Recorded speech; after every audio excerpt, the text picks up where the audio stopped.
Harmonium बढ़ा दो भैया हो कैसे। भारत माता अंग्रेजों के गुलामी में कराह रही थी। देख ले ना या सुन ले बानी जा खाली इतिहास लोग बतावेला।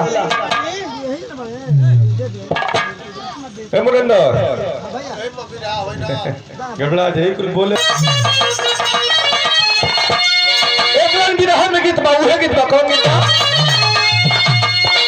अरे इतने करीब हाँ इतने करीब आके दगा दे गई।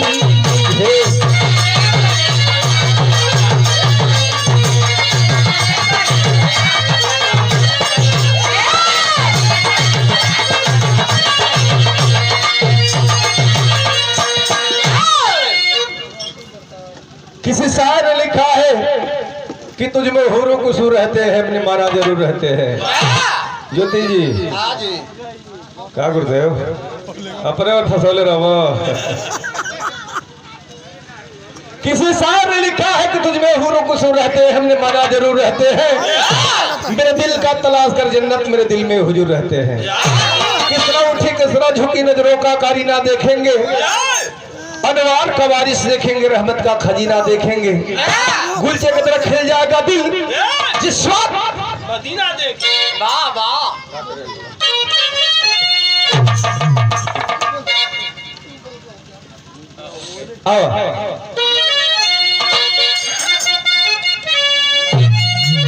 तरस बढ़िया भावा हमारे देश के जवानों को ऊपर कभी ने भाव दिया है। कैसे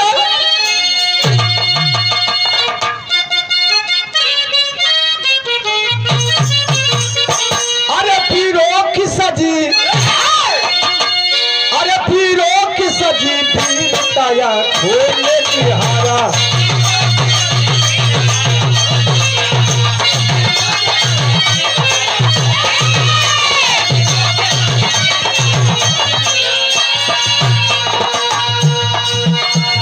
पीरों की सजी पीर ताया खोलने की हारा।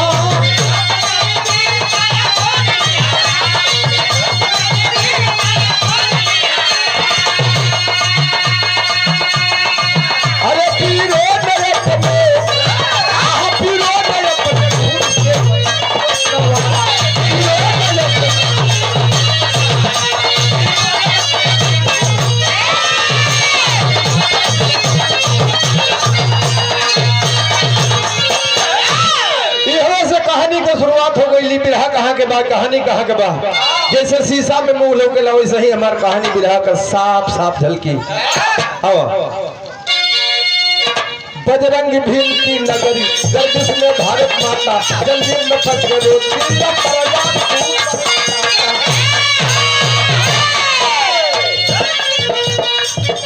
हर देश के कोने कोने दंगल की शहरत छाई पड़ गई रियासत जाली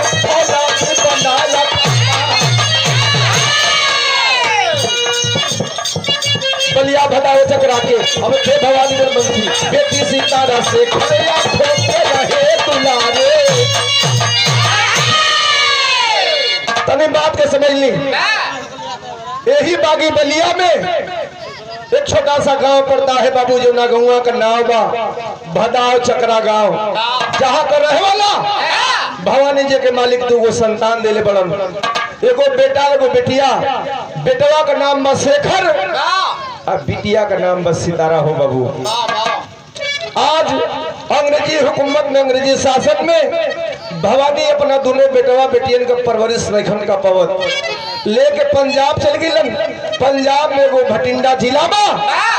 वही भटिंडा जिला में झोपड़ी डाल के झुग्गी झोपड़ी डाल के अपने दोनों बेटवा बेटियन का अपन परवरिश करे लगल। धीरे धीरे कुछ दिन बतल बा। अचानक एक दिन बाबूजी के सर्प नस्लस से मौत हो गई। भवानी के सर्प नस्लस मौत हो गई। अब तो दोनों भैया बहन टुरा हो गई। दोनों भाई बहन अंग्रेजी शासन में अंग्रेजी हुकूमत में धीरे धीरे सयान होकर निकला। गीत बबिरहा में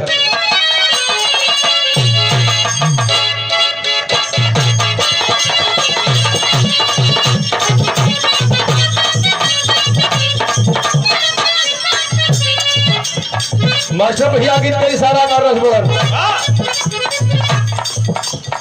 कोनो लड़की अपना कहले रहता रही नहीं हर में लड़कन के पहिला पसंद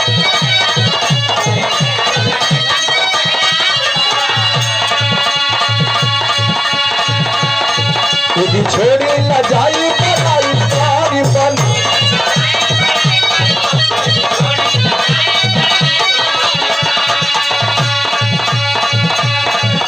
न होला कंट्रोल मान जाना डोल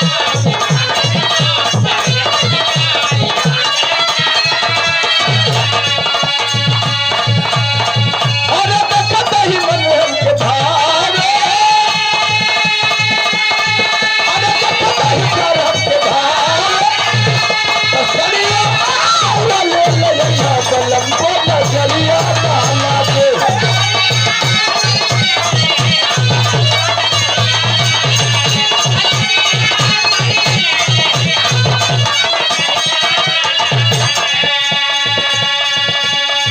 तनी बात के समझ ली भाई बहन अनाथ हो गईलन अंग्रेजी हुकूमत में अंग्रेजी शासन बा दोनों भाई बहन वो अंग्रेजी हुकूमत में पढ़े लगलन तब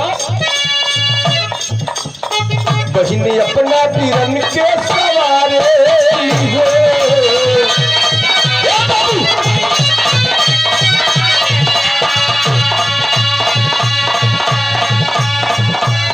और ये अपना पीरन के सवारे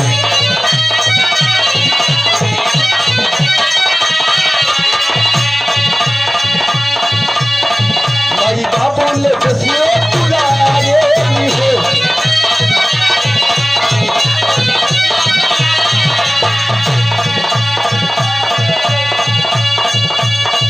रहे अंग्रेजी शासन बोले बहिनी के बाल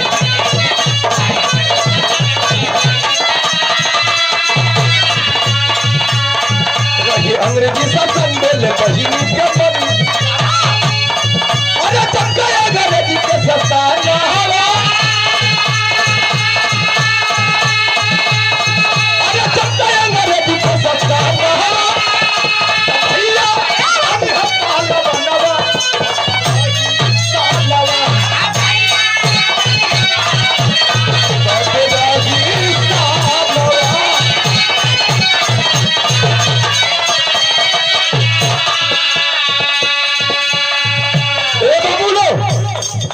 बहनिया अपना भैया शेखर के इतना सेवा सत्कार करती इतना छूट दिले कि हमारे भाई शेखर के ये महसूस ना होके कि हमनी के माई बाबूजी बचपना में साथ छोड़ के चल गए हमनी के द्वारा बनी जा ऐसे बहनिया अपना भैया शेखरा के इतना छूट दिले बिया कि शेखर के खाली पढ़ल लड़ल कमेबा धीरे धीरे कुछ दिन बीतल है एक बिरहन गीत बाबा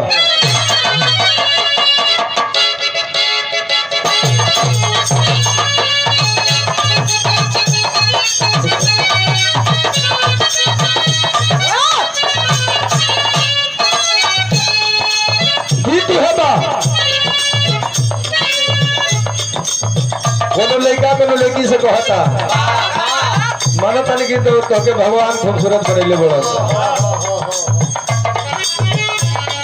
चललू तो लगल जे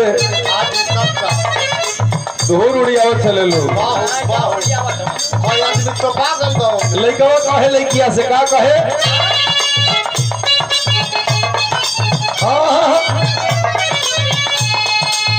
आई हो दादा आई हो दादा भूखा तू जान ए जान अपन जलवा दिखाई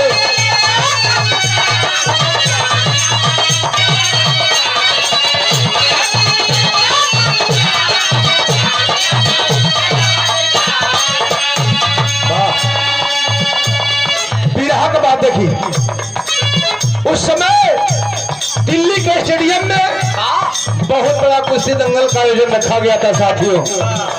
स्कॉटलैंड से एक अंग्रेज आया जिस अंग्रेज पहलवान का नाम जैमल पामर बताया गया और वजन 140 किलोग्राम रहल। जैसे आप सबने बिजहा सुने खातिर बैठल बनी वैसे ही हिंदुस्तान को लोग कुछ दिन दंगल के आयोजन सुन के जाके बैठा रहल। अंग्रेजों का जो पहलवान था माइक लेकर के खड़ा हो गया अखाड़े पर और अनाउंस करने लगा कि सुना हो इस हिंदुस्तान में भीम की पूजा होती है, हनुमान की पूजा होती है, कोई भीम, कोई हनुमान, कोई माई का लाल जो कि मुझसे लड़ सकता है।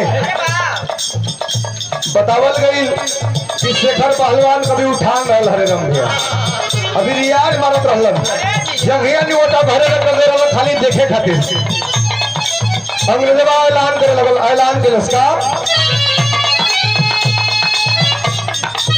कैला बा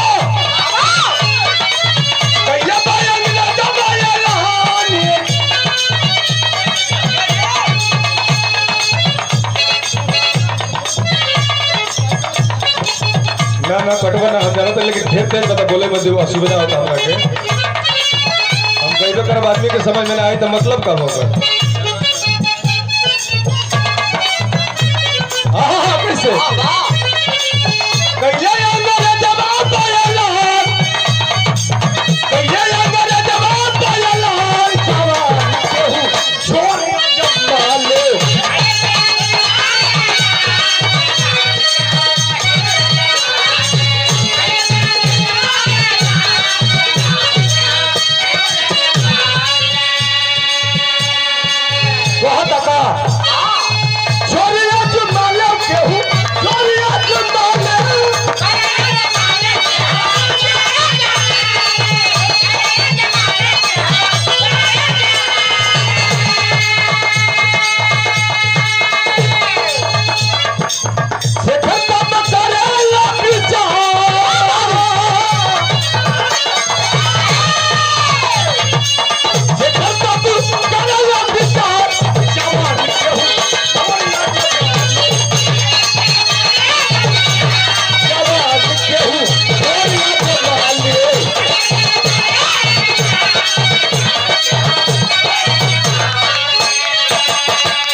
हिंदुस्तान में कोई पहलवान है जो मुझसे लड़ सकता है।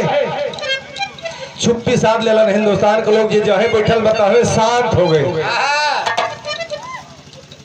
आज शेखर पहलवान बैठल बन हाथवा में माइक लेके अनाउंस करे लगे अंग्रेजवा ये साले हिंदुस्तानी क्या लड़ेंगे। ये कहा अपने माँ का दूध पिए है कि अंग्रेज से हाथ मिला ले। बतावल गई शेखर पहलवान जंघिया निगोटा घरे रख के रियाज में भी मारत रहल दौड़ के छरक के खड़वा पर चढ़ गईलन कहला रे साले डब्बे के दूध पीने वाले की बात काल खोल के सुन ले जो जुनूनों से ताली दिया हिंद को, जो जुनूनों से ताली दिया हिंद को हिंद में उसकी माटी लगाई गई। ये हिंदुस्तान वीरों से खाली नहीं है। अब मैं तो से कुश्ती लड़ूंगा। शेखर पहलवान हिंदुस्तानी डॉस पहलवान अंग्रेज का हाथ मिला दबल गई। लेकिन भैया हो अंग्रेजवा बहुत चलाक रहल सोच गिल अंग्रेज उस कुश्ती का डेट आगे बढ़ा दिए। संडे यानी रविवार के दिन कुश्ती का डेट पड़ल बा। आज जब संडे यानी रविवार के दिन कुश्ती का डेट पड़ल बा एक बार एगो बात हमके याद पड़ गई बा लेकिन बढ़ जाए बढ़े लगे छोड़ा। अंग्रेजवा कुश्ती का डेट संडे यानी रविवार का दिन कह दिला तब पेपर में छपवा दिया गया। प्रचार होखे लगल। कोनो छोटा ही लड़का जाके बहनिया से कहले बा सितारा से रे बहन तोर भैया शेखर का अंग्रेजवन से हाथ मिला के हिंदुस्तान का नाम रोशन कर दिला रे बहन। बहन के विश्वास नहीं होता बतले केहू पेपर लिया के दे दिले बा। आज जब बहनिया पेपरवा पढ़लस हो बाबू देख दिया ढप ढप ढप ढप अखिया से आंसू गिरे लगल। एक लाइन गीत बई हां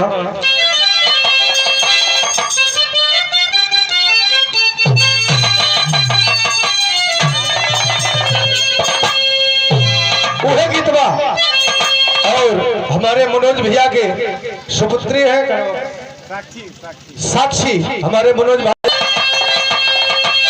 कोनो देसिला मेहरारू देसिला मैंने देहात को अच्छा सुरेंद्र बुझे तो रखे ना क्या गुरुजी देहात का मेहरारू अच्छा अपना मर्द से कह दिया कि प्रदेश मत जाए मत कमा जाए वो कौन मर्द समझाता है कमाए ना जब तो 52 किस्म का आटा पिसान पता तरू 500 रुपया वाली जो हमारा तो लिपस्टिक वो कहाँ से आई तो देसिला मेहरारू में देखा कितना अंतर बहराम भैया कहते ही राजा जी नच कमाए जाए आखी के सोझा रही है कहीं खटिया पर से कहीं कहीं सुत रह जाए आ दुआर पर हुआ लेके खाली खरहर लेके दुआर पर बोहर तो हम जानब जे खाली रुपया बोहर था कहले रहल का कहे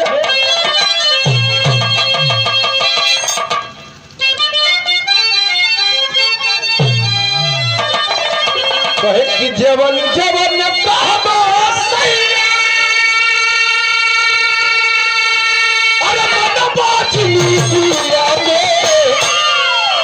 मत जा विदेश राजा भगली जवनिया तरह से बढ़िया फर्ज बा बहनिया के केहू पेपर दे दिले बा बहनिया पेपरवा पढ़तिया अंग्रेजवा का फटोइया अपने भैया का फटोइया हाथ मिलावल देखतिया हो बाबू आंख में हर हर हर आंसू लेके बहिन रोवे देखो बात कहे का कहलत अरे पवली खबरिया सीता अरे पवली खबरिया सीता अरे पढ़ली पपारा बाते हथवा मिला के छेद कैले तू कतारा में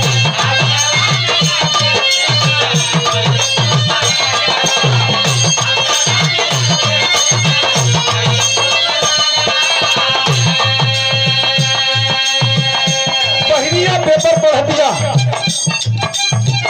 तबले वही बीच पे शेखर के से घूमत घमत आ गए वही कलश है रे भैया अंग्रेजवा से हाथ मिला के तो अपने पैर में कुल्हाड़ी मार ले रे भैया बादर में छेद के समान के दे ले एक खातिर के अंग्रेज ऐसा जाते कि हारी तो हो रही है जीती तो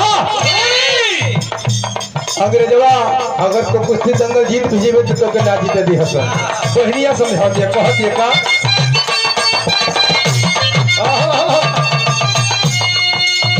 बहन को है ऐसा बड़ी बड़ी बात होले कोना कनिक कइला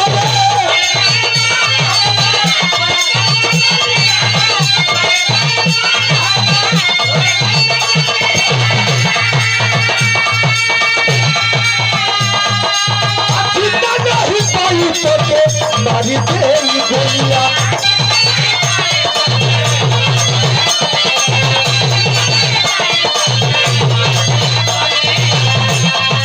हो जाए है अकेली बहिना हमारी जहाना में बाबी के छेद बाबी के छेद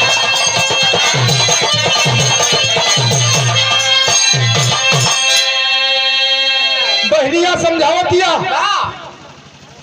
शेखर पहलवान कहले रे बहन तोरे कहले का मतलब ये भइल कि हम अपने माई का दूध ना पीले ही ए हिंदुस्तान के सम्मान के अंग्रेजवा ललकले रहल माई के दूधवा के ललकले रहल रे बहन ऐसे हमके जाके ओकरा से मजबूरी में हाथ मिलावे के पड़ल बहन सुनलस कि हमार भैया से खराब माई के दूधवा का लाज रख ले बा ए हिंदुस्तान के लोगन के सम्मान रख ले बा बहन के रोम रोम में देशभक्ति जागल हो बाबू बहनी अपना भैया का हौसला अफजाई करे लगल कि शेखर की बहन सितारा ने अरे शेखर की बहन सितारा ने शेखर को शेर बनाया है दंगल की तैयारी में ही तनमंथन आजमाया है बजरंग बली की कसम तुम्हें बजरंग बली की कसम तुम्हें किस्मत मेरी ये कुश्ती है कसते हैं नहीं कसौती है भीम की हस्ती है बहनिया अपना भैया का हौसला अफजाई कर दिया ए हरिया भाई बहन में भैया हेलो जैसे आप लोगों ने बैठल बनी हिंदुस्तान के लोग छतिया फुला फुला के मुछिया प्रताप देकर बैठल बन। आज हमारे हिंदुस्तान का पहलवान अंग्रेजवा के पटक के हिंदुस्तान का नाम रोशन करी। सब लोग बैठल बा, देर भइल बा। अंग्रेजवा सोच गल कि अब ना आई, अखड़वा पर चढ़ के रियाज करे लगल। कल 100 साला हिंदुस्तानी क्या आएगा। वो तो जोश में आकर के हाथ मिला लिया और अखाड़ा छोड़ करके भाग गया। ये साले हिंदुस्तानी क्या लड़ेंगे। जितना हिंदुस्तान के लोग बैठा रहा निचवा हो बाबू, मनवा मनवा लोग यह बतियावे कि ये शेखर पहलवान अगर तो के लड़े का ना रहल भैया तब काहे के अंग्रेजवा से हाथ मिलौला। अगर हाथ ना मिलौले होता तो सारे ऐसा नानी बानी नहीं बोला। मने मने मने मने लोग सोचत बा, लेकिन चल दिया मेरे देश का पहलवान शेखर पहलवान। चलल हो कैसे चलल हो तनी भाव आओ।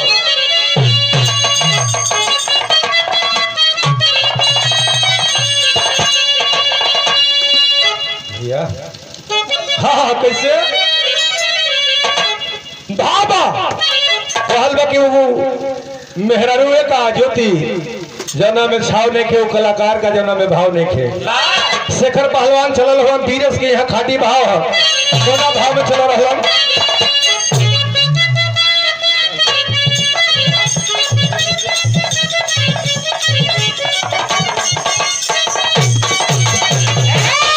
चल दिया मेरे देश का पहलवान तो आधी तूफान की तरह गरगराते हरहराते हुए चलल बड़ा। कैसे पहलवान नवाज चल ले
हमारे हिंदुस्तान का शेखर पहलवान अखाड़े पे पहुंचा बाबू, जहां चारों तरफ हिंदुस्तान के लोग बैठे हैं। अखाड़ा पे चढ़ के हाथ जोड़ लेलन। कलम में हम अखाड़ा छोड़ के भागल नहीं कि हमसे आवे में तनी सा देर हो गई, एकरा खातिर हम क्षमा प्रार्थी बानी। शेखर पहलवान अखाड़ा पर चढ़ के एगो बात गरज के कहलन। का कहलन? बिरहा में टेरी हो।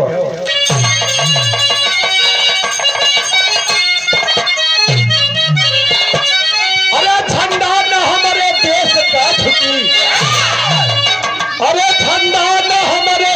का झुकी, ठोका ताल जंग में शेखर प्रचंडा।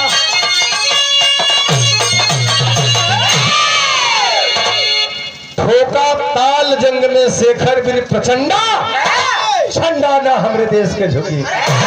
शेखर पहलवान हिंदुस्तानी और गौस पहलवान अंग्रेजी में हाथ मिला दबल गई। तो देखा भैया लोहा लोहा के काटेला, लेकिन रमन शंकर गुरु जी लोहो में वो कुछ लोहिया लोहा होला, मरला पे फिर जाला। हाँ हाँ धरिया को फिर जाला। देखो शेखर पहलवान अंग्रेज दस पहलवान में हाथ मिलल बा। भाव लिखत रहे कवि जी कि अंगारा के संग अंगारा। अरे अंगारा के संग अंगारा बनने की जिसकी आदत है, भी चला ना सकता, पत्थर पे लिखी इबादत है। हाथ मिला शेखर डॉस का तड़तड़ बाजी ताली है। आज देखना है दंगल बिस किसके मुंह की लाली है। किया निकाह से घर पट्टा बच के डॉस भरा मारा गोरा भीसा से लाकू अब की सबलो ललकारा। जब शेखर पहलवान दाव पट रहा हो तो कीर देव के चिरिक दे पूरा धरे ना दे बोल भर एने ओने छरक के भाग जाओ। तो हम बताइला दो चार गो ऐसा जिला बा चाहे हमनी के बागी बलिया हो, गाजीपुर हो, मऊ हो, वाराणसी हो, इलाहाबाद हो, ऐसा दो चार गो जिला बा जहाँ कैसे मशहूर दाव है जब पहलवान ठोक जब सो भैया।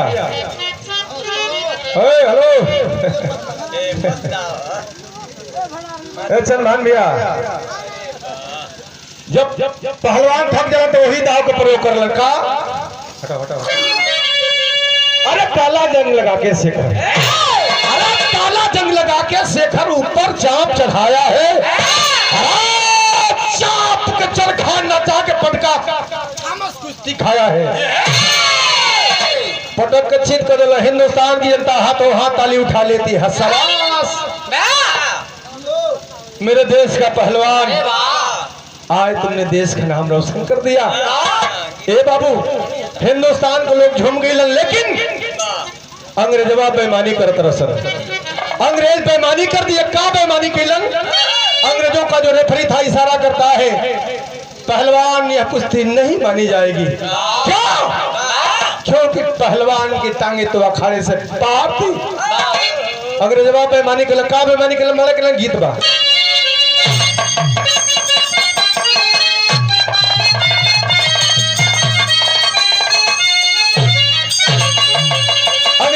निकल सका डोल गया, अरे डोल गया, अरे डोल गया संग कुश्ती ऐसे ना होला।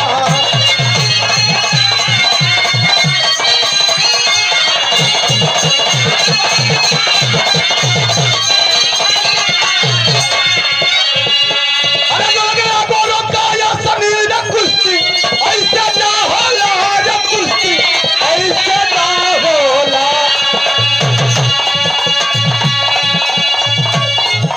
गरज के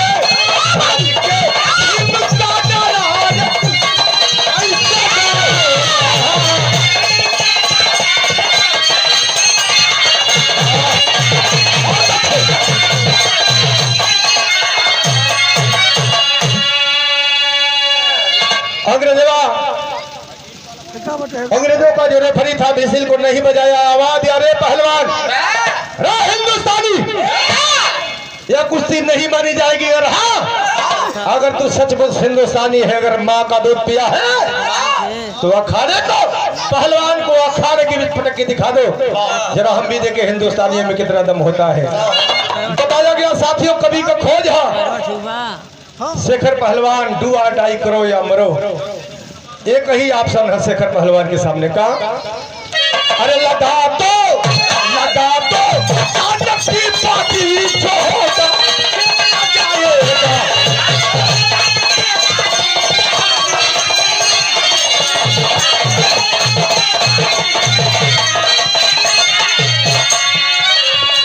लगा दो जान की बाजी जो होगा देखा जाएगा, जो होगा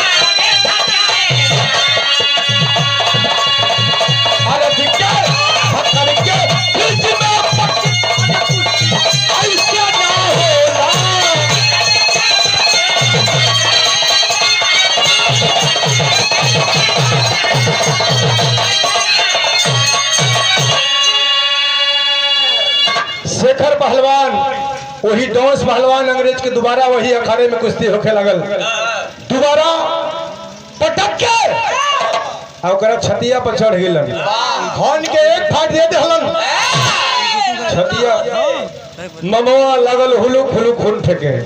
हिंदुस्तान की जनता हाथों हाथ ताली उठा लेती है। शाबाश मेरे हिंदुस्तान का पहलवान, आज तुमने हिंदुस्तान का नाम रोशन कर दिया। दोबारा वही अखड़वा में पटक के एक ही फाइट दिले रहलन, अभी दोबारा खिंचले बोल, तब तक अंग्रेजों का जो रेफरी था फिसिल को बजा दिया और आवाज देता है रोक ले, रोक ले पहलवान अपने दोबारे गुस्से को। आंदा ये पहलवान अखाड़े के भी दम तोड़ देगा, कभी को खोज है। शेखर पहलवान कहला कि अंग्रेज हिंदुस्तानियन का जब हाथ उठ जला तो खाली ना जला, गिरी कहीं गिरे है ना गिरे होने गिरे, बोला तो तोहरा पे गिरा दिया ही नहीं पे गिरा दिया, कभी का खोज है। अंग्रेजों का जो रेफरी था इशारा करता है पहलवान हिंदुस्तानी, अगर तेरे बाजुओं में इतना ही दम है ना तो अपने गुस्से को अखाड़े के बीच गिरा, जरा हम भी देखे हिंदुस्तानियों में कितना दम होता है। ए बाबू कभी का खोज है, इतिहास बतावेला।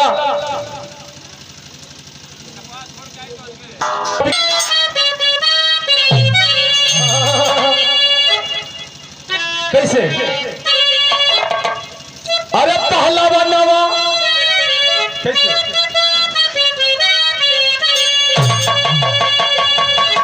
धर्म संत अरे गोरखपुरवा जय धनिया, हाली हाली हो जाए में जल्दी खत्म हो जाओ। बिरहा का भाव कैसे हो? अरे बहिनी हो पिरनवा झूले,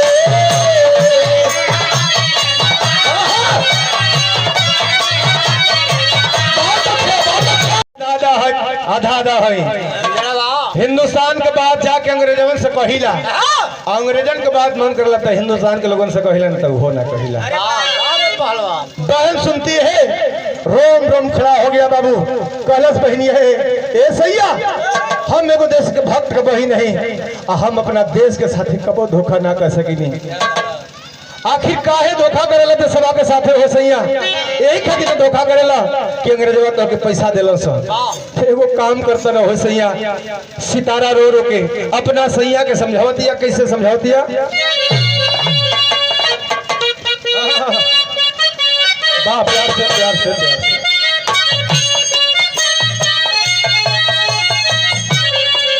सितारा कहती है का कितना रुपया चाहिए भैया से बतैबे जाके, भैया से घर भैया बिहन भेजवाए। कहला से सैया यही खातिर देशवा से धोखा करेला, गद्दारी करेला कि अंग्रेजवा तोहरा के पैसा दिला स।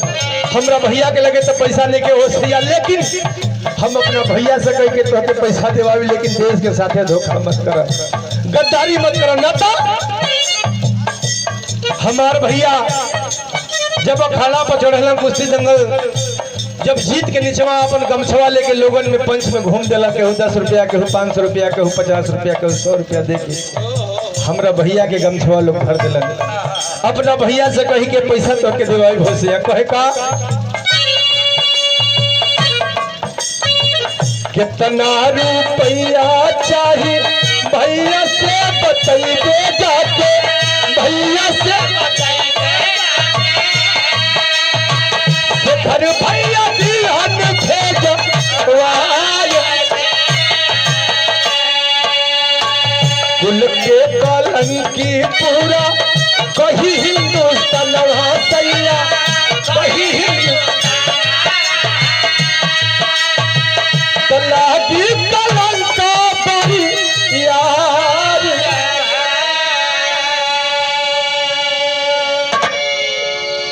सुना हुकुम पाल खुफिया कार्यालय रे तो बतिये गड़बड़ हो गई। तो भैया से कही ऐसे बढ़िया बा कि न रही बांस न बाजी बांसुरी। सितारा को अंग्रेजों से जाके मिलके आ सितारा के अंग्रेजन के जेल के सलाख में बंद करवा देलस। कहे से भैया के खबर मिलल बा, दौड़ल भागल गइल अंग्रेजवन से कहलन कि क्यों मेरी बहन को जेल के सलाखों में बंद कर दिया गया है।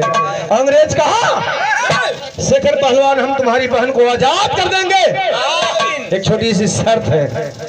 और शर्त यह बा कि जोनी पहलवान के तू अखाड़े में पटकल रहा वही से पटकाए के हुई, आइंदा तोरे बहनी क्या गोली मार दबल जाई।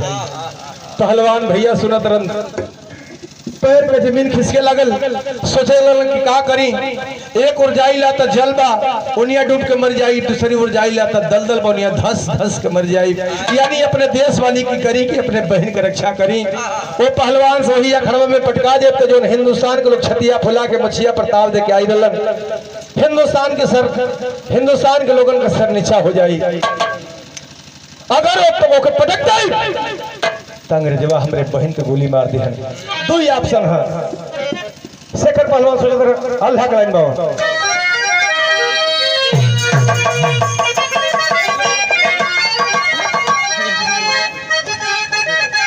बाबा शेखर पहलवान सोचे अरे जवानी धारती पर अल्लाह उजल पाद भैया भैया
कल मेरी बहन को छोड़ दिया जाए।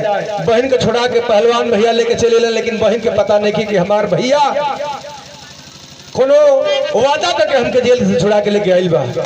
सुबेरे में अंग्रेजवा कुश्ती दंगल का आयोजन कर दिलन। जैसे आप सबने बैठल बानी वैसे ही हिंदुस्तान के लोग पुनः दोबारा छतिया फुला फुला के मुछिया प्रताप दे के बैठल बलन कि फिर दोबारा वही पहलवानवा के हमरी हिंदुस्तान के पहलवान पटकी। कुश्ती शुरू हो गई। बहनिया जीत के दरस ना भैया एना परी हमहू तोरे साथे चलब।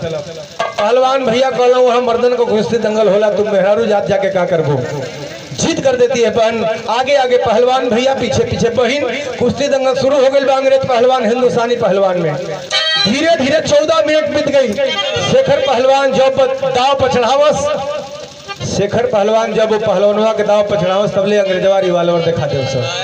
शेखर पहलवान का हौसला पस्त हो जाओ। ए बाबू शेखर पहलवान सोचा था कि करी तो का करी। अगर कोई पटक दे तो हमारा बहनिया के अंग्रेजवा गोली मार दी हसन। अगर पटका जाए तो हिंदुस्तान का सम्मान माटी में मिल जाई। दो ही ऑप्शन है। धीरे धीरे 14 मिनट बीत गई बा। बहनिया बगल में खड़ा भी अपन बना के खड़ी हो गई। धिकारे लाल अपने भैया के अधिकार के बात कहती है का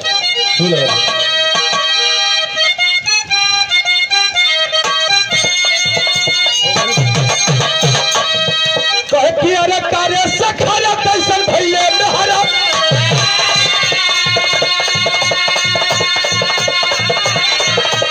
कार्य सखरा कैसन भैया नहरा अरे अपनी जवानी कति हला बना या बतरा आई गई तेरा बूढ़ा कि माई के दूधवा के भैया तू भूला।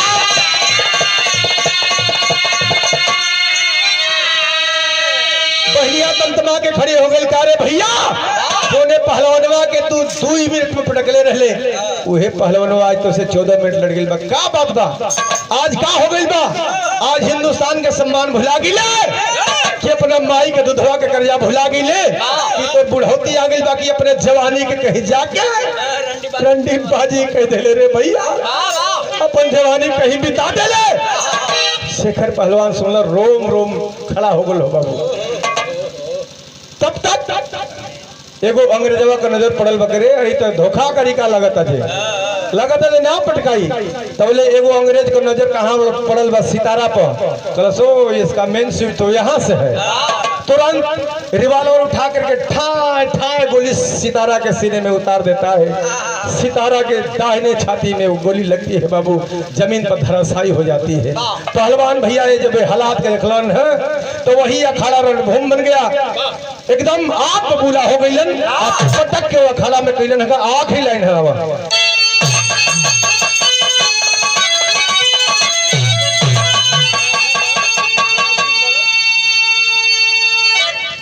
कैसे हुआ? अरे तहिया लगल खून की धारा, अरे बागी के हौसला, तब भैया दंगल कर्मिया रे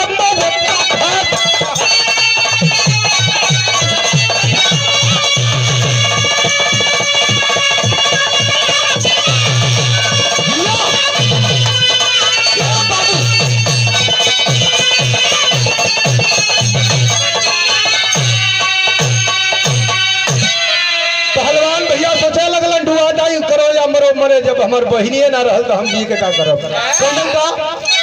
अरे सखरा पकड़िया नमस्ते बदनिया, अरे बिचवा से भाग लिया पीर साल।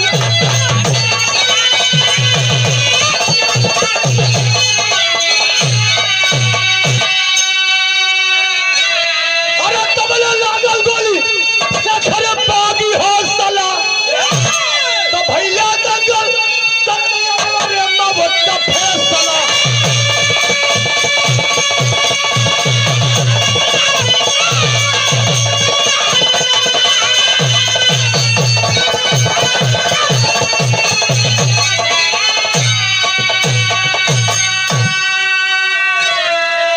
शेखर पहलवान अंग्रेजवा के पकड़ के आज जैसे सिर चीता शेर जैसे आदमी के पकड़ के चीर देला, वैसे ही पटक के ओकरा छतिया पर पंजवा से चीर देलन हो बाबू।